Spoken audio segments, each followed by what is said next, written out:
Thank you. I know we're all feeling the cold, but I think we're going to be warmed up by what we're about to hear. I didn't know and hadn't come across Neale until 2019. That's my loss and more's the pity. I met him when we were both elected to Westminster in December of 2019. He wasn't elected as I was under the SNP ticket, but as an independent, because he had been shamefully had his nomination withdrawn by the SNP. Despite that, he proceeded to gather the support of his activists, of his community, and of his constituency. He won an overwhelming mandate, delivered on his own, and then when he did come to join Alba, any claims of jumping ship were easily rebutted. What was his sin? He had spoken out against Israel and its actions in Palestine. It appears that under Sturgeon you could consort with the Israeli ambassador.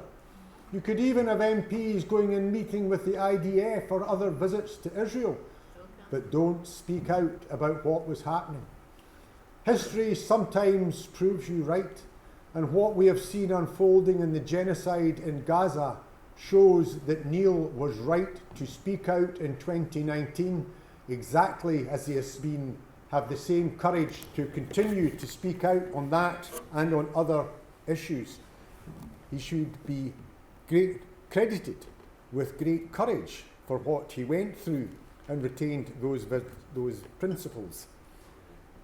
But it's not just in that, because when I met him and we were in Parliament together and I confirmed my support for him and the shameful nature of the SNP actions, not only did he continue to campaign for independence when so many others in that group, not Angus Brendan I should say, but many others certainly of the 2019 intake who couldn't get back to the benches quick enough, who disappeared into the green benches, who took up chairmanships of that, who travelled to there or whatever.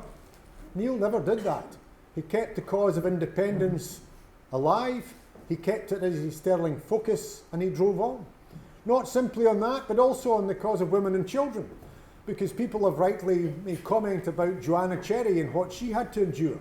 But let's be clear that in Westminster, Neale was equally as forceful, speaking out and facing the chain challenges from a Sturgeon regime, where not only was it inappropriate to speak out about the crimes of the State of Israel, it was inappropriate to speak out about defending the rights of women and children. And despite all of that, he still has time to speak out about his own constituency, about the needs of this country, and as we see even in recent days, his ability to speak out in the cause of a ferry link from Scotland. Neale is tenacious, he's a man of utmost integrity, he's a man of great principle, and we are very honoured to have him as our Deputy Leader.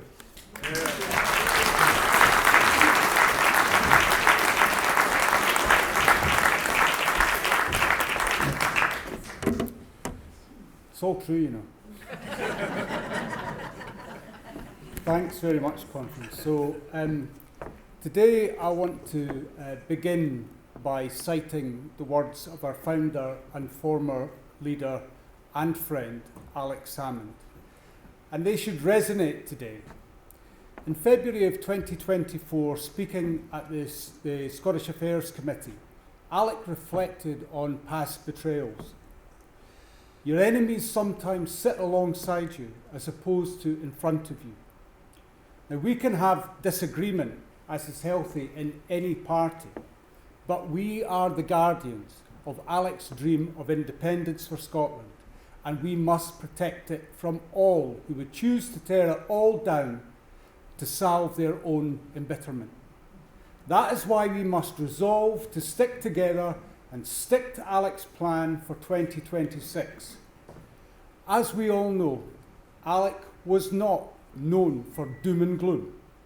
He was ever the optimist, especially about Scotland's potential. His weakness, if I can call it that, was he focused on the good in the people he knew and strived to nurture their potential. Many of us will have an anecdote or three to share about that. And that generosity of spirit that Alex embodied is an essential part of our party and of the movement. whatever our disagreements, we must never lose sight of our uniting cause. Independence must transcend all personal ambition. Anyone who puts their personal wants or needs before the people of Scotland is no nationalist that I recognise. The only reason I'm involved in politics is to reinstate Scotland's right to statehood. Nothing more and nothing less will do.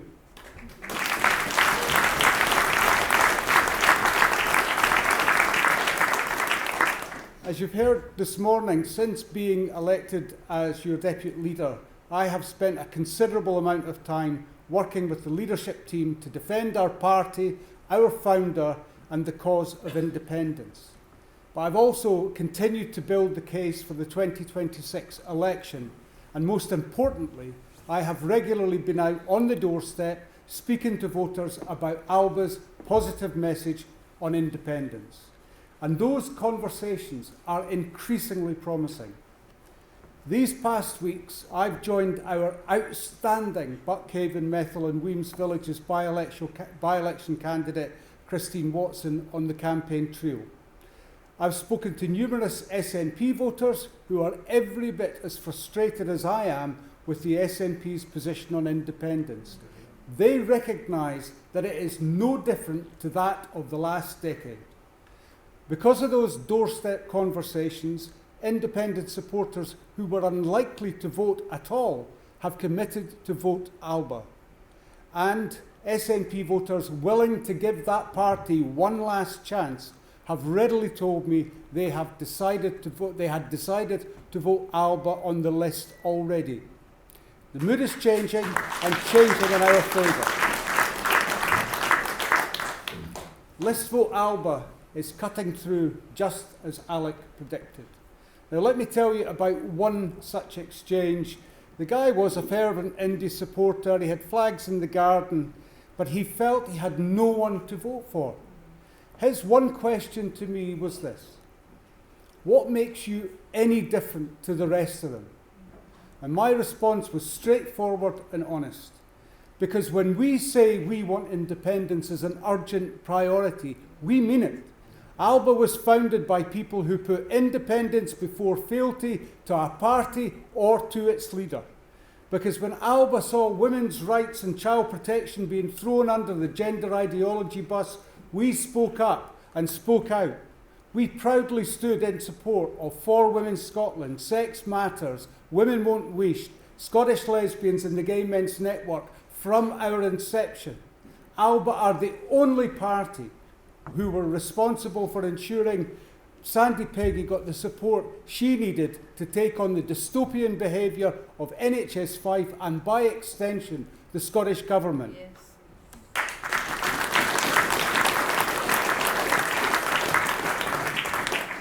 I was the first politician to engage with For Women Scotland back in 2019, and it's a badge of honour that everyone in Alba should be proud of. If we don't stand for our principles, we are nothing. Well, we can't have a policy on everything going into this election. We have much to be proud of in our policy base. We need to be mindful of the campaign we are about to enter. We are working to get a foothold in the Scottish Parliament by securing the breakthrough that Alec was confident we could achieve. The voters are seeking the support and confidence. The voters we're seeking the support and confidence of are the independent supporters, many of them from the SNP or SNP voters. Our pitch must appeal to them. Our strategy for independence resonates with them. Our position on energy-rich Scotland and fuel-poor Scots appeals to them. Our position on women's rights chimes with the public mood, especially after For Women Scotland's historic win in the UK Supreme Court, coupled with the extraordinary interest in Sandy Peggy's tribunal case. Our position on EFTA membership increasingly appeals to voters as the EU becomes ever more fragile. Indeed, 3 resolutions to this conference today on farming, fishing and energy speak to those 3 vital economic drivers Scotland will retain national sovereignty over in EFTA. All of those would be at risk as a new member of the EU. Securing independence and then ceding sovereignty over these fundamental Scottish industries is lunacy now that the world has changed and changed utterly post-Brexit. But our links with Europe remain vital. EFTA membership would pave the way for access to the European Economic Area and the remainder of the UK, as trade deals are already in place. However, trade deals are but one part of the equation. What use is a deal if you've no route to market? As with post-Brexit Ireland, Scotland needs direct sea links into Europe. In August this year, Douglas Chapman and I authored a discussion paper on the importance of reinstating direct ferry services to Europe. It is frustrating beyond words that it is a nationalist government in Scotland who have consistently prevented progress on this no-brainer initiative. What's even more frustrating is that Labour MPs have now joined our calls for progress. The arguments are clear. Post-Brexit, everything has changed. The UK needs to strengthen its port resilience. There is an environmental need to reduce road haulage and carbon emissions. And there is the pressing case for Scotland to develop direct routes to market. We must use all of those to our advantage and build the infrastructure now. As a matter of urgency, the Scottish Government must deliver. Scottish and UK governments must commit at least $5 million in start-up funding to share the risk burden with operators in the early years of the service. They must leverage Rosyth's free port status to attract investment and create jobs. And they must explore a tendering process for publicly supported services to ensure long-term stability. Ireland's routes to the EU and Newhaven Dieppe show what can be done. Scotland must now follow suit. It's imperative. And I can assure you that Douglas and I will continue to fight to reinstate Scotland's direct ferry service to Europe, and we will keep fighting until the job is done.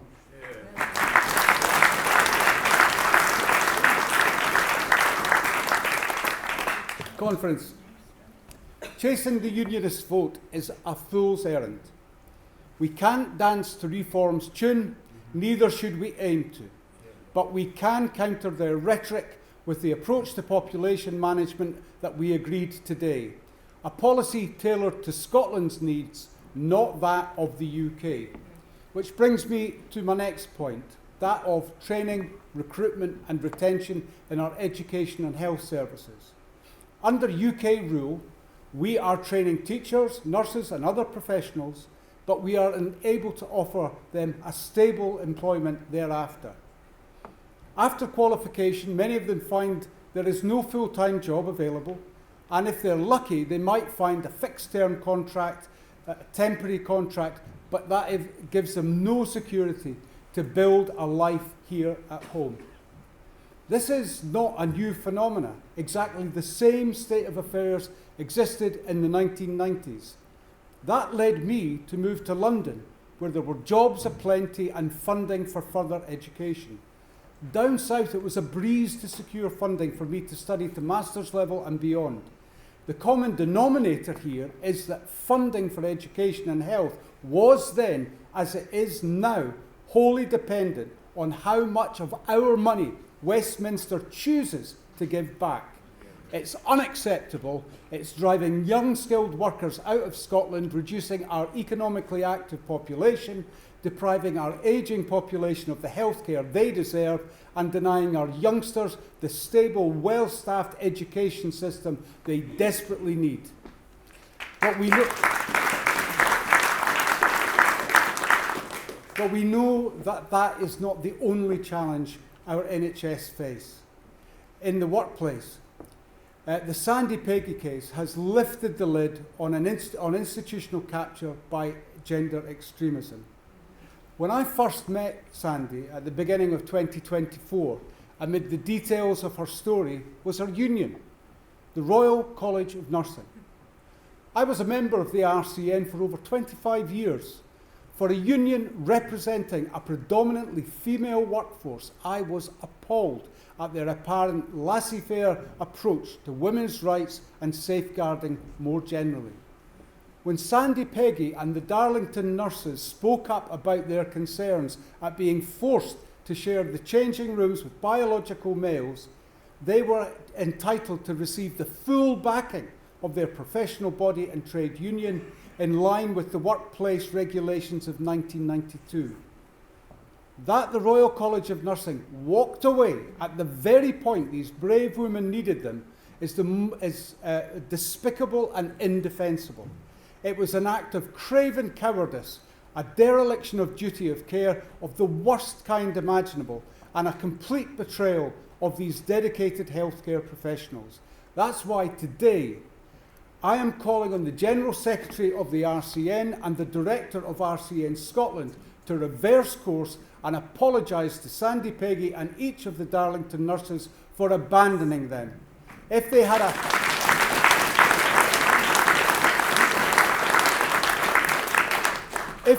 a shred of decency, they would both apologise to the nurses forthwith and give them assurances that the RCN will in future observe and obey the law as it applies to their members, rather than sacrificing them on the altar of gender fanaticism. Never again should a nursing union abandon its members in their legal fight for safety, privacy and dignity. But it's not just them. My current union, Unison, remain enthralled to discredited gender extremism. The world is waking up. It's time for the unions to get a grip now that the UK Supreme Court has clarified the law, thanks to the courage of Marion, Trina and Susan of For Women Scotland.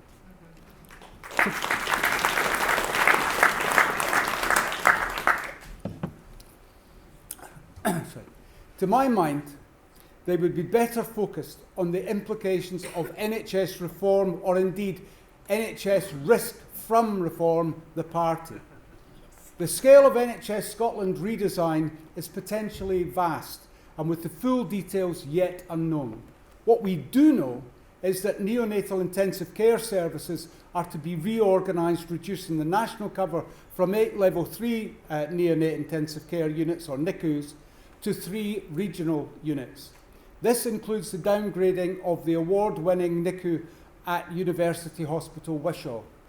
Conference, there are strong clinical arguments for consolidating services on a regional, super-regional or national basis. I have worked in each of those services for cancer care.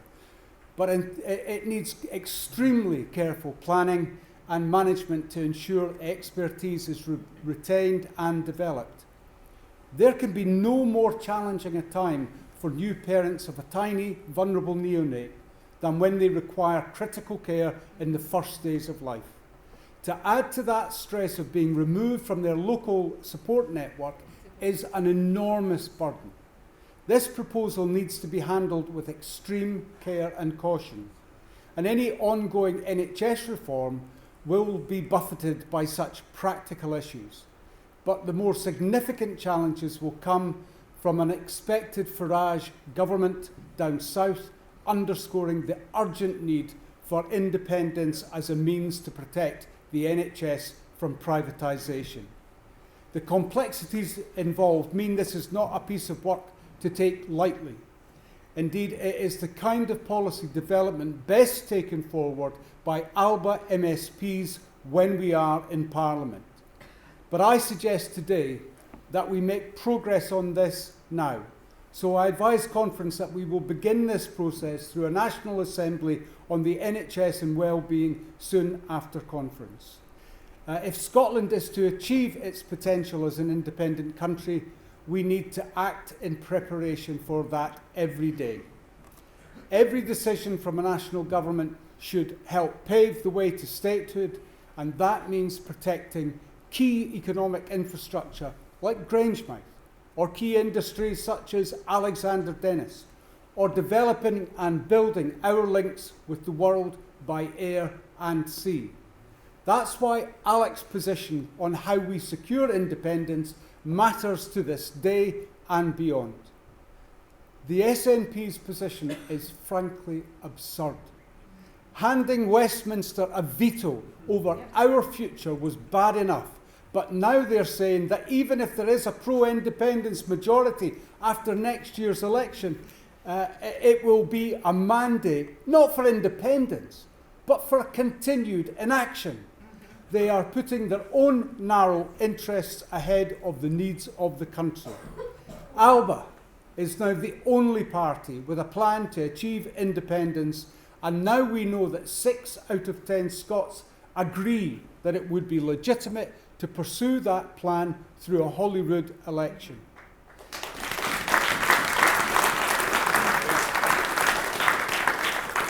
In a spirit of generosity, perhaps we could have a whip round and buy the SNP an early present. What about a book that says Independence for Dummies? That we could share again the domestic and legal opinions, or we could share again the domestic and international legal opinions we secured that support our plan. First, you have to seek the mandate for independence. Second, you have to put that pledge in your manifesto. And third, you have to agree with the other independence parties that a majority of votes cast on the list represents the mandate for independence. The message is clear.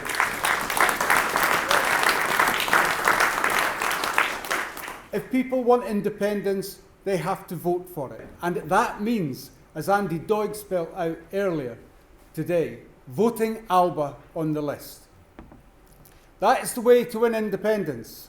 That is the way to face down Westminster.